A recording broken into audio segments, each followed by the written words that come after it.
la boa. Y como decía mi compañero, pues ahora son 5 puntos que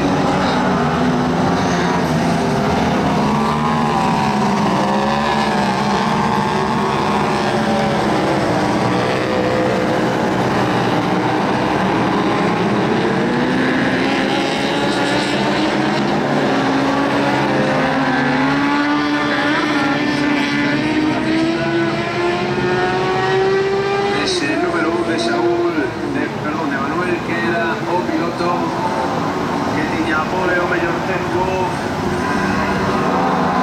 a pesar de que tiene 16 días, pero ahí os temos.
Posición para el número 10, Aarón Ruiz Fernández.